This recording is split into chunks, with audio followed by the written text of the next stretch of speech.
I knew things were changing the moment Bryce dropped the word synergy unironically during his first all hands. That smug, two-button suit wearing, MBA without the M came strutting in like he just invented capitalism, not inherited a corner office from the man who used to call me the spine of this place. I've seen startup bros come and go, but this one had the confidence of a man who's never had to earn his parking spot. 17 years. That's how long I'd been with Halcyon Systems. I joined back when our servers were held together with duct tape and hope, and our marketing team was just whoever could make a halfway decent PowerPoint. I was there before we got the funding rounds, before we outgrew 2 office buildings, and long before anyone had ever heard of Bryce with a Y. The founder, Mr. Halcyon himself, Arthur, built this company from a folding table in a rented storage unit. He used to say, "Jen, processes make permanence." And I made sure every process had a paper trail, a timestamp, and a backup. When you've been somewhere long enough, you stop needing a title to know your worth. Technically, I was Chief Operations Liaison, whatever the hell that meant to outsiders. Internally, I was the person you called when procurement stalled, compliance panicked, or legal forgot which version of the charter we were using. I kept the whole machine running without ever needing to raise my voice. Then Arthur got sick. He started fading about a year ago. Quietly at first, missed meetings, forgotten names, odd silences. He still had moments of clarity, but the board got nervous. And nervous boards do stupid things. Like handing the reins over to Bryce, Arthur's wet-nosed nephew, who once asked if we could just chat GPT our compliance reports. I wish I were kidding. From the second Bryce set foot in the office with his polished loafers and fake humility, I knew I had a countdown running over my head. He made a speech about modernizing legacy systems while never once looking me in the eye. His eyes, for the record, were usually glued to his phone, scrolling through whatever crypto clown was promising to 10x his ego. I started noticing things. My calendar permissions got weirdly restricted. People I'd mentored were suddenly CCing me instead of inviting me. And I overheard him in the hallway telling HR I had museum energy. Here's the thing about being underestimated: it gives you time. Quiet time. The kind where you revisit old files, pull up those dusty PDFs nobody's opened since 2008, and remember every handshake that ever meant something. Arthur and I had an understanding. He trusted me to safeguard the company's foundation. And buried in those foundations, some very old, very real clauses with very sharp teeth. But hey, before I go full scorched earth, real quick, if you're listening to this and haven't subscribed or hit the like button yet, now's your cue. 90% of folks just binge these stories like popcorn without showing love. But every like and sub keeps this little engine running, and it means the world to the team busting their butts behind the scenes. Now, back to Bryce's slow-motion car crash. I didn't fight the shift. I let him replace our vendor liaison with his frat brother from Sigma Chi. I watched him convert our internal wiki into a Slack channel called Bryce Notes. I even smiled when he rolled out Fun Shirt Fridays like it was a new federal holiday. But what I also did was quietly renew my notary license, dust off a certain 19-page document signed by Arthur in 2009, and begin logging every interaction with HR into a private email thread titled "If This Idiot Fires Me." I knew the final blow would come suddenly. Bryce didn't have the spine for confrontation. He was more the schedule a meeting at 7:30 a.m. and bring coffee like a psychopath type. So I waited. And while I waited, I made damn sure every piece of paper he'd never read was in order. Every clause he would have mocked had been verified. Every signature was notarized. I wasn't planning revenge. I was preserving structure. The structure he was too arrogant to understand. Because here's what Bryce never learned in business school, or at least not in between keg stands and TED talk shorts. The person who understands the foundation holds the power to shake the entire house. And I was about to shake it. It happened at 7:59 a.m. on a Tuesday, because of course it did. Only a coward picks a time before most people have even poured their first cup of coffee. I was still locking my car in the garage when I saw the meeting invite pop up. Subject line, quick sync. Location, HR conference room B. Sent at 7:56. No context, no prep, just vibes. Bryce was already there when I walked in, legs crossed, sipping some green sludge from a mason jar like he'd just emerged from a yoga retreat in a tech cult. HR Director Melissa sat beside him like a hostage, pretending her makeup could conceal the dread in her eyes. I gave her a nod. She didn't return it. He didn't waste time. "Jennifer," he said, like the name tasted sour in his mouth. "We've been evaluating our organizational strategy, and after a lot of difficult discussions," he actually smiled here, the bastard, "we've decided to sunset your role as part of our modernization initiative." Sunset, he said, like I was a failed email campaign. I blinked once. That was it. No tears, no gasps. I just tilted my head the way you do when a child proudly presents you a drawing of a dragon that's clearly just a squiggle with eyes. I didn't need to hear the rest, but he gave it anyway. "We really appreciate your historical contributions," he added, dragging out the word historical like I was a fossil he'd found in a filing cabinet. "It's important to stay relevant in today's landscape." That last line, that was the gift. The phrase that told me everything I needed to know. He wasn't just cutting dead weight. He thought this was a teaching moment. Consider this your final lesson, he said, like he was the sensei in a startup-themed karate movie. I smiled, tight-lipped, no teeth, no words, just nodded once and stood, picked up my purse. Didn't even bother taking the travel mug I'd just set down. The walkout felt like the longest, slowest parade I'd ever marched in. Except no one clapped. They just averted their eyes like I had become contagious. The elevator ride down was blessedly empty. My hands were steady. My heart wasn't. I got into my car, shut the door, and screamed. Not loud, not primal. Just one short, guttural burst like letting steam out of a cracked pipe. Then I opened my banking app, deposited my final paycheck. Bryce had it ready. Smug little overachiever, and clicked confirm. That timestamp mattered. Next stop, Notary Public. I had the letter already printed, sealed, and labeled for board legal counsel immediate review. All it needed was the seal. The notary raised an eyebrow when she read the first line but didn't ask questions. Just signed, stamped, and slid it back. Then came the courier. I'd prepaid the same-day service 2 weeks ago, labeled time-sensitive legal document. The driver asked if it needed a signature on delivery. I told him yes, but only from the company's general counsel. Not HR, not Bryce, no substitutes. He left and I sat back in my car, parked outside the coffee shop across the street from the office. I didn't go home. I watched. Through the tinted windows, I saw Bryce leave the building an hour later, laughing with someone from strategy, probably the same frat brother he hired to run analytics, despite thinking a Gantt chart was a type of cheese. What Bryce didn't know was that the letter now in transit contained more than just flowery goodbyes or legal grumbling. It was a formal notice of termination acknowledgement, executed by the party of the second part, me, per Section 4.8 of the 2009 Operational Reversion Agreement. A clause so old, even most of legal forgot it existed, but I hadn't. I helped Arthur draft that agreement when we incorporated. He was paranoid back then, terrified the board might someday be swayed by blood ties instead of competence. So we wrote safeguards, legal tripwires, checks buried so deep they might as well have been written in invisible ink. But I kept copies, in triplicate, stored in 2 places, encrypted in one. That clause stated that if I were ever terminated without full board approval and severance, in compliance with original charter terms, operational control of Halcyon systems would revert, within 72 hours, to the Founders Trust and to the appointee listed therein. Bryce had just pulled the pin on his own grenade. And the best part? He still thought I was just historical. Bryce posted a gif of a broom sweeping in the exec Slack channel with the caption, "Spring cleaning, baby, out with the old." Someone reacted with a fire emoji.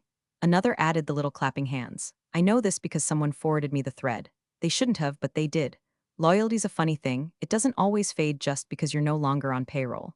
From his corner office, which, for the record, used to be a supply closet, until Bryce had it remodeled with mid-century synergy vibes, he strutted around like a man who'd just slayed a dragon, not pushed out the one person keeping his feet out of legal quicksand. He ordered a catered lunch for the exec team that day. Poke bowls and kombucha. Celebrated my graceful exit with a toast about removing legacy friction. I'm told he even pitched a new org chart titled The Future Forward, printed in Helvetica, like that was supposed to mean something. I wasn't surprised. Bryce had all the emotional depth of a damp paper towel.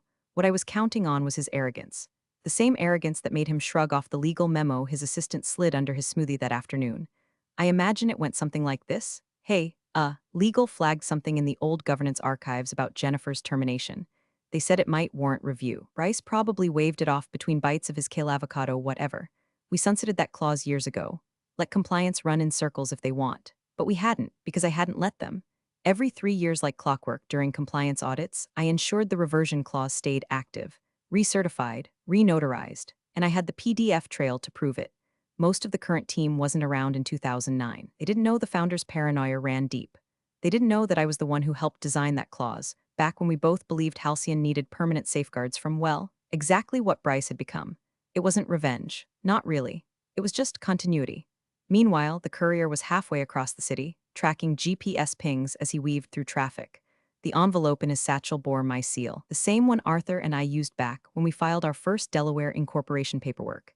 Inside, the notarized execution notice, cross-referenced with board charter documents, and a copy of Arthur's trust appointment directive. Dated, signed, filed with the state, unaltered. The language was precise.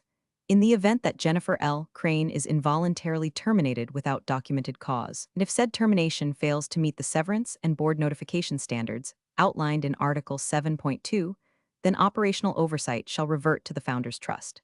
Control shall transfer to the Trust's appointed successor within 72 business hours of executed notice. barring direct board intervention with unanimous override, which shall require the founder's written assent. They had no override, and Arthur hadn't signed anything in over 9 months. Bryce didn't know the clock was ticking. He didn't know the courier was 3 blocks away when he posted a TikTok of himself on the office balcony with the caption, "Making room for innovation." Let's go. Didn't know that legal was already calling in an intern to dig through the archived governance binders, the physical ones no one ever looked at unless I asked them to. Back at home, I didn't celebrate. I didn't pour wine. I pulled out a yellow legal pad and wrote out a timeline, old school. 7:59 a.m. termination. 8:41 a.m. notary seal affixed. 9:02 a.m. courier dispatched. By 12:03 p.m., it was marked as delivered and signed for by Halcyon Systems General Counsel, Lisa Hallbrook. I had a paper trail, timestamps, emails, tracking confirmations, even a recorded voicemail to my personal counsel noting the event, all within the window. That evening, I received a single-line email from Lisa. Please confirm whether you've executed the reversion clause as outlined in Article 4.8. I replied, executed, timestamped, and delivered as required, effective as of today. I signed it warm regards because I'm a professional. Then I sat back, opened a pack of saltines, and watched the Slack notifications pile up on my burner phone. The whispers had begun. Not panic yet, but it would come. They just didn't know it was already too late. The thing about watching a building collapse from the outside is it's quieter than you'd expect. No dramatic fireball, no sirens, just little cracks spreading through the concrete while everyone inside keeps sipping their kombucha and pretending nothing's wrong. By Thursday, 2 days post-termination, Bryce had already fired 3 other senior staffers. All of them had been with Halcyon since the early growth years. Our VP of Vendor Relations? Gone. Payroll Systems Manager? Out. The woman who built our onboarding framework from scratch while pregnant with twins? Reassigned. That one hit me harder than I expected. Her name was Patris. She brought me soup during a flu season in 17. Now she was escorted out without a goodbye email. In their place, frat bros, literal frat bros. His old college roommate Zach, who once got kicked off campus for hosting a whiteboard margarita night, was now our new chief strategy architect. No background in tech, no background in anything unless you count motivational crypto threads on Twitter. Another buddy named Kyle was installed as head of organizational vibes. I swear to you that was his title. Organizational vibes. Inside sources, meaning a few brave souls who still had me on their personal WhatsApp, sent me screenshots of Bryce's morning pep talks. Legacy doesn't equal loyalty, he wrote on Wednesday. We're building a future, not worshiping a past. Keep your energy clean, your ideas disruptive. Someone else captioned one of his videos with, "This is what happens when a LinkedIn post grows legs and walks into your office." I nearly choked on my coffee. From my little home office, nothing fancy, just a window seat and a beat-up desk. I sipped my dark roast and watched the Slack leaks roll in like postcards from a ship headed straight for the iceberg. Someone sent me a spreadsheet, projected cash flow for Q4. It had my formulas, my color coding, my notes in the margins still intact. Bryce had replaced the top row with a header labeled, "Optimized by Bryce." That man couldn't format a cell if you paid him in NFTs. Then came the HR fumble. Late Friday afternoon, I got a weird alert. My online access to the company's internal HR portal briefly reactivated. Not full access, just a window, long enough for me to glimpse a modified file, the official termination notice. Dated Wednesday. 2 full days after Bryce gave me the boot in person. They were trying to backdate the event, maybe to buy time, maybe to shift the 72-hour reversion clause trigger. Who knows, amateurs? Here's the problem with rewriting history when the historian kept receipts. I had my timestamped check deposit, the notarized courier slip, the signed delivery confirmation, and my legal reply all dated Tuesday. I forwarded everything to my lawyer. She replied with a 2-word email, "Let them." By Friday night, word was spreading inside Halcyon. Nothing loud, just whispers. Someone from product pinged my old assistant asking if she had a copy of the founder's charter. Another from legal called in sick pending document clarification. One particularly brave IT analyst apparently told Zach the vibes were concerning after being asked to sign off on some half-baked platform migration. That night, I got an email from an anonymous Proton Mail account. Subject line, "He's bragging about replacing you with AI." Inside was a screen grab from a company-wide Slack where Bryce said, "Honestly, Jennifer's whole job could have been done by a decent plugin. We're future-proofing now." No one responded to the message, just a string of eye emojis. I didn't reply to the Proton Mail. I just saved the image to a folder called Ignition Files. The folder also contained a copy of the reversion clause, an audio recording of Arthur discussing succession planning, and one glorious video of Bryce pronouncing fiduciary as fiduciary during an onboarding Zoom. By Sunday, I knew the countdown was entering its final phase. Bryce didn't, he was too busy planning a company-wide rebrand. The theme, new blood, no baggage, that tagline wouldn't age well, but it'd look real nice printed across his exit packet. The Monday board meeting was supposed to be routine. A quick touch point, a few Q3 slide decks, some half-baked performance metrics from the new Vibe Ops team Bryce invented out of thin air. A kind of meeting where everyone politely nods while secretly checking fantasy football stats under the table. Instead, it turned into the slow, audible sound of ice cracking beneath thin corporate shoes. It started innocently enough. Bryce kicked things off with a standing PowerPoint, literally standing, as if looming made his Q2 dip look intentional. He wore a quarter zip and jeans like he thought he was the second coming of Steve Jobs, minus the intellect or even the courtesy of deodorant. Team, he said, pacing slowly. We're shaking things up. No more institutional drag. No more legacy molasses. We're lean, we're mean, we're halcyon 2.0. The board members smiled thinly, the way you do when a waiter insists on describing the specials in graphic detail. Lisa Hallbrook, general counsel, didn't smile. She was flipping through a thick manila folder with the energy of someone looking for a ticking bomb. She paused on a page about halfway through and went still. Dead still. Bryce didn't notice. He was too busy waxing poetic about vertical growth via decentralized strategy, whatever the hell that meant. Lisa finally raised a hand. Sorry to interrupt, she said, but a document just came in over the weekend. Time-stamped, notarized, and delivered by a legal courier. Bryce waved a dismissive hand. If it's from Jennifer, I already told HR to ignore the noise. Lisa didn't blink. It's not noise. The room shifted. You could feel the silence take shape. One of the external board members, a gray-haired man with a pen perpetually tapping his knee, glanced over. Is this a legal issue? Lisa adjusted her glasses. Potentially. I'd like to call a recess to review the validity of a clause referenced in the document. Clause? Bryce scoffed. Lisa, we sunsetted most of the old paperwork during the last audit. I was told legal was modernizing everything. Lisa's voice was like ice water. We sunsetted the templates, not the governing documents, and this clause predates our digital archive. The board chair, a no-nonsense woman named Meredith, leaned forward. How old are we talking? Lisa flipped the page around and tapped a signature. 2009. Arthur Halcyon's original charter. This clause was reviewed and reaffirmed during our 2018 compliance cycle, signed by both Arthur and the then active board. Bryce let out a little laugh. Okay, great. So what? Jennifer found some dusty footnote and thinks she's staging a coup? Come on, no one laughed with him. Lisa closed the folder. The document isn't just a complaint, it's a formal execution notice, triggered by her termination. It references Section 4.8 of the Operational Reversion Agreement. Meredith frowned. Is that enforceable? Lisa didn't answer right away. She just said, I need 30 minutes in a quiet room. Bryce tried to lighten the mood. Look, this is what happens when you keep dead wood around too long. She was always a bit dramatic. Again, silence. He looked around the room and added seriously, You're not buying this, right? One board member cleared their throat. I think we'd all benefit from clarity. Let's reconvene after Lisa has had time to review. They stood, chairs scraped, papers shuffled. Lisa moved quickly. Folder in hand, her jaw set. Bryce leaned against the conference table, arms crossed. This is exactly why I fired her, he muttered to no one in particular. This dusty clause nonsense, holding us back. But even as he said it, you could see the first flicker of doubt in his eyes, like he knew something was different this time. Like maybe, just maybe, Jennifer hadn't left quietly because she was broken. Maybe she left quietly because she was ready. And the thing about clocks, they don't stop just because you're too arrogant to hear the ticking. The room was colder when they reconvened, not physically, just spiritually. Like the HVAC had sucked the confidence straight out of the air. Bryce came back from break 5 minutes late, iced matcha in hand, sunglasses still perched on his head like he'd just wandered in from a beachside startup summit. He was trying to project calm, but even from a distance, could see the cracks spidering beneath his veneer.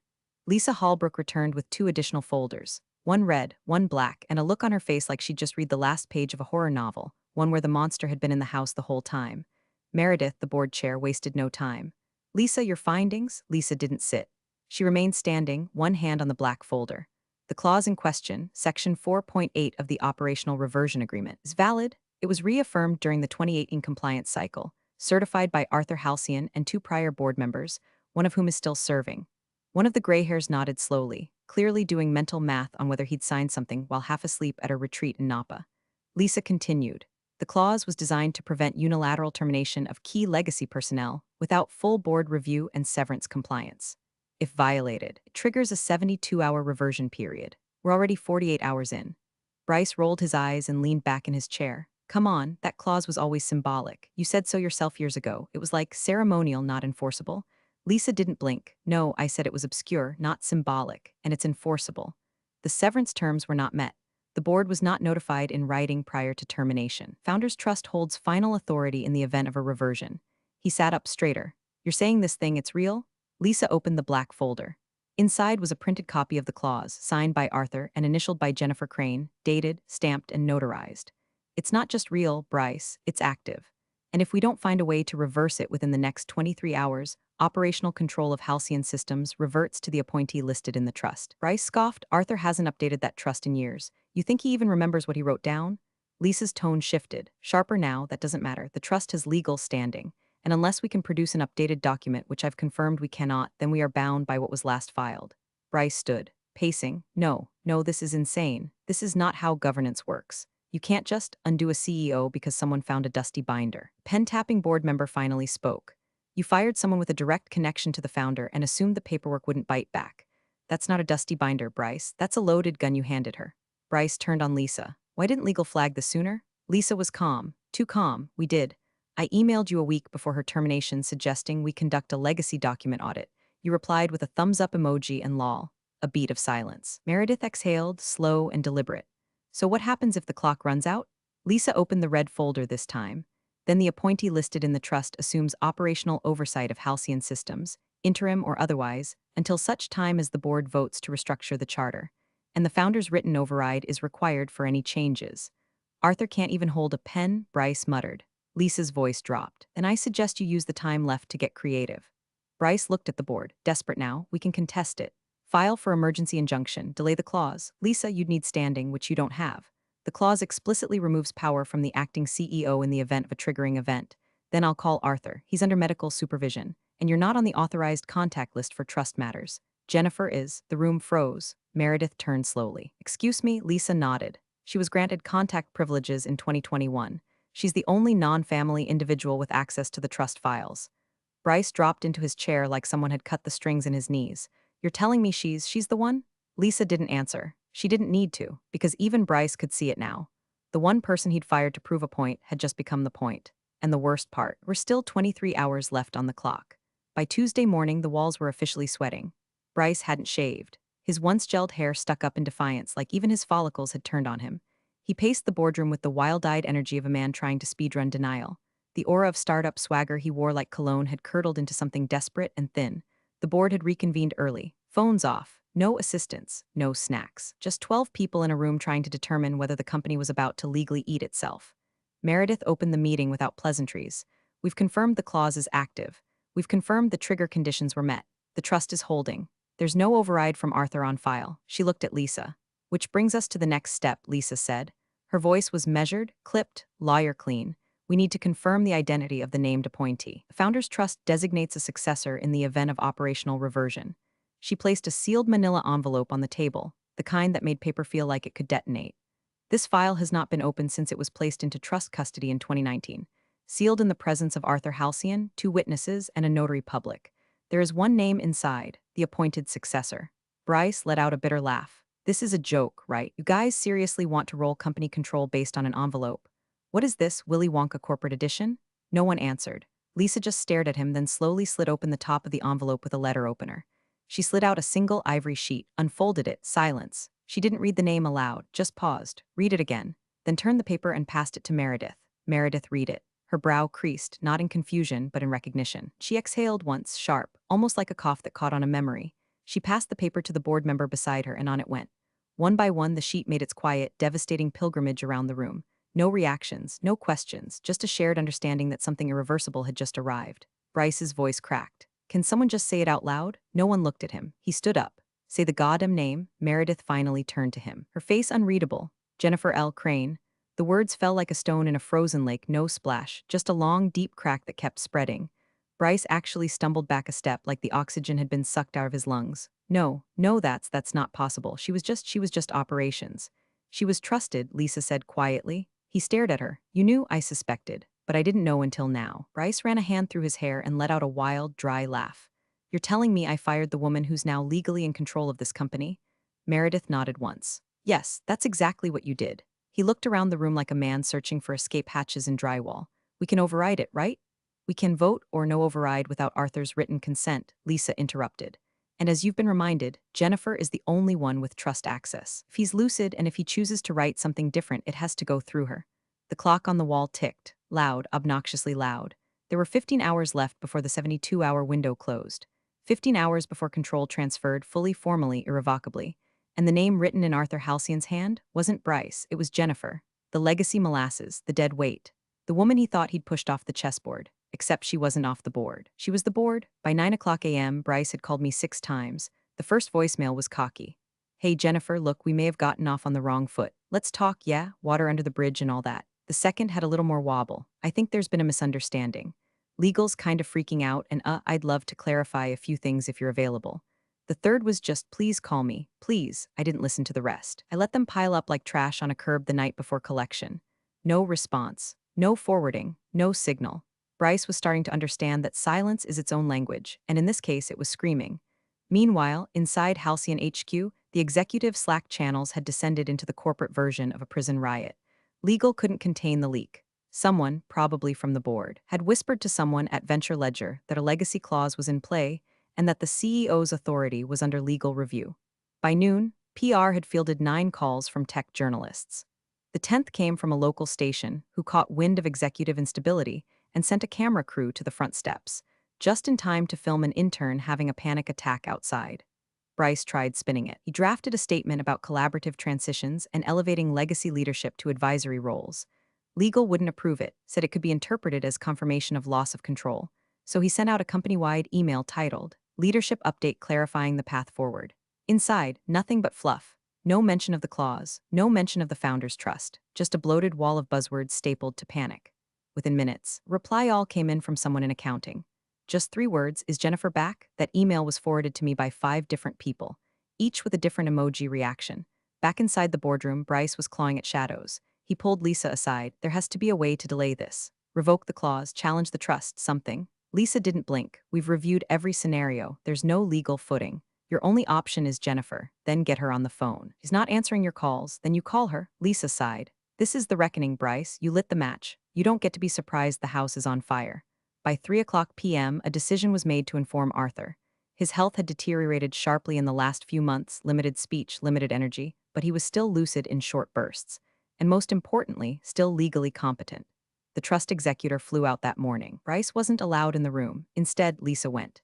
She returned just after 5 o'clock p.m. The board was gathered, phones off, tension thick. Lisa placed her notes on the table and said quietly the founder has been informed of the clause and the pending reversion. He was shown the notarized document, the timestamps, and the trust directive. Meredith asked softly, did he understand? Lisa nodded, fully. When shown the name of the appointee, he smiled. That word, smiled. Something to Bryce, he snapped. This is insane. You're letting some dinosaur from the analog age hit a reset button on a 9-figure company because of what? Loyalty? Sentimentality? I built this place up. Lisa turned slowly. No, Bryce, you inherited a seat at the table. She built the table. The board said nothing. There were 9 hours left. 9 hours until the clause locked into place and the reversion finalized. And Jennifer, she hadn't said a word. Not a press release. Not a phone call. Not even a tweet. She didn't need to shout. She already owned the silence. It was 7:58 a.m. on Thursday when the board reconvened. Same room, same table. But this time, every person seated had the haunted posture of someone who knew a guillotine was hanging just above their heads. No one spoke, no one coughed. The legal team was already seated, documents lined up like tombstones. Meredith, at the head, tapped her pen against the edge of a leather portfolio. 3 soft ticks, then a pause. 3 more. The only rhythm in a room frozen in anticipation. At exactly 8 o'clock a.m., the courier arrived. He didn't knock. He was let in by security per protocol for time-sensitive legal deliveries. He walked the length of the table and handed a slim envelope to Meredith. She opened it without ceremony. Inside, a notarized cover letter, a 12-page activation packet, a drive containing the clause validation video and compliance audit trail. Lisa read the first few lines, then nodded once. It's done. Bryce, standing off to the side, half-shadowed by the blinds, laughed nervously. So what now? She just waltzes in, wearing a cape, as if on cue the door opened. Jennifer Crane stepped in like she never left. No cape, no entourage. Just a black suit sharp enough to cut glass, her old halcyon badge clipped neatly to the lapel, and a single flash drive in her hand, the same one she'd carried back when she managed contracts tighter than Fort Knox. She walked to the head of the table without a word. Every eye followed her, not because they were told to, but because gravity had returned to the room. Actual leadership had arrived. She didn't stop, didn't nod, didn't smirk. She sat. The silence that followed wasn't awkward, it was reverent. The kind of silence you give to surgeons before the first cut or judges before the final gavel. Meredith looked over the table. Jennifer Crane has assumed operational oversight under Section 4.8 of the Operational Reversion Agreement, effective immediately. She turned to Lisa. Legal concurrence, Lisa nodded. Clause executed. Chain of command has shifted. Meredith faced the room. motioned to acknowledge and enter this change into the governance record. All in favor, hands rose one by one. All opposed, no one moved. Bryce cleared his throat. You can't be serious. You're just going to hand her the keys? This is my company. Jennifer didn't even look at him. She opened her flash drive, connected it to the port in front of her, and waited as the screen came to life. A company-wide message populated the main dashboard. Title, Steady Hands, Clear Eyes. Below it, a simple paragraph about continuity, integrity, and respect for the values Halcyon was built on. It didn't need her name, everyone already knew. Security entered the room without a word. Bryce took a step back. Don't bother, he said, his voice brittle. I'll go. He turned to Jennifer. You really think you won? She finally looked up and smiled, not smug, not cruel, just calm, absolute, like the sun rising exactly when it said it would. Bryce, she said softly, nepotism's cute until it hits the charter. He froze. She stood, walked to him, and handed him a single sheet of paper, his separation agreement, already prepared, already signed by the board. As he took it, dazed, she leaned in just slightly, just enough for him to hear. Consider that your final lesson. You're the real MVPs of the office jungle. Thanks for watching. Smash that subscribe button, or the coffee pot might just forget your next brew.